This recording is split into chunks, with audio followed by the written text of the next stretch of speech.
I'm a stupid sitcom. My tongue gets twisted and tight. Every time I run into this girl, my throat turns as a dry. What is happening, everybody, at the Ass Hat Stratosphere, Ass Hat podcast listeners, and people that are tuned into DIY Mississippi Filmworks? This is the Fairchild, and I just wanted to shoot a little video here to add to content and everything. I rewatched The Force Awakens this morning to see if I got the same feelings that I got when I saw it in theaters. And mind you, I saw this in theaters twice. And watching it alone and having that experience, it was way better with a crowd. It was way better with, you can react, you can cheer, you can applaud.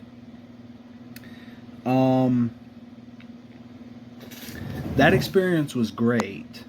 But watching this movie by yourself, is this movie nostalgic enough to watch again and again and again?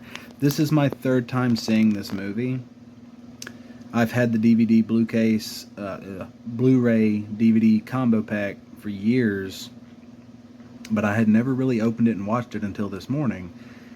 And a lot of that is to do with the rest of the sequel trilogy.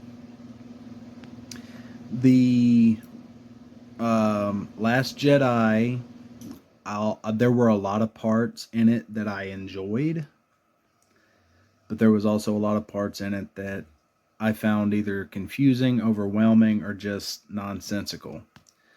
And The Rise of Skywalker, I did not finish. I did not like The Last Skywalker. The Rise of Skywalker. That wasn't good for me. So going back and watching Star Wars The Force Awakens, there were still parts in it I enjoyed. I still teared up at Han Solo's death because, I mean, that's Han Solo. He was a hero for me and for a lot of people. But I also enjoyed it for where I thought the story was going to go. I thought this trilogy was going to go with Snoke has been this big bad influencer on Kylo. And in the third movie, finally Rey and Kylo team up, they defeat the big bad, and they bring balance to the Force. That's not what we got. What we got was very inconsistent and fast-paced. It was not good. And like I said, there were things in The Last Jedi I enjoyed, but there was also a lot in it I didn't. And I didn't like The Rise of Skywalker.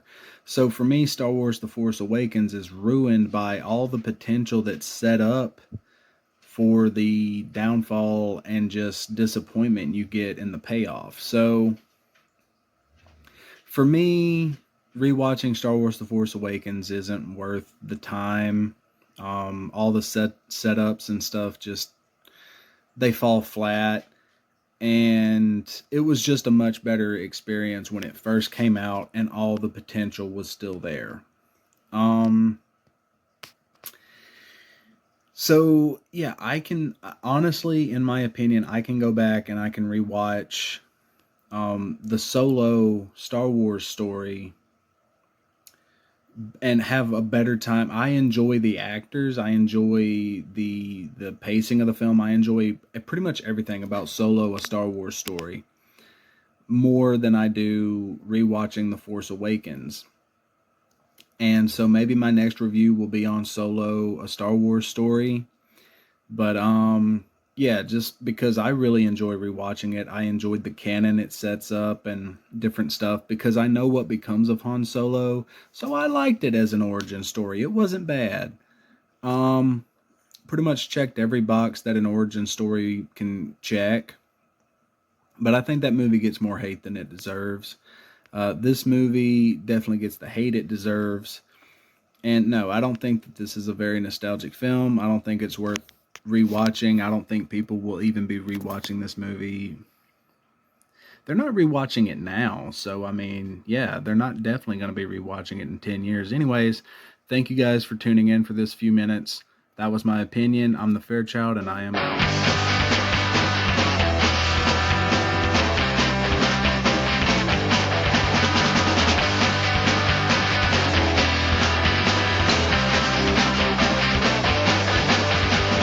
Just like in time a stupid sitcom, my tongue gets twisted and tight.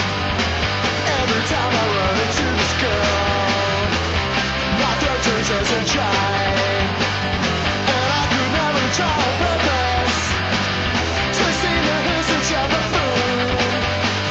She looks at me and sees the awkward geek, never knows of how I swim.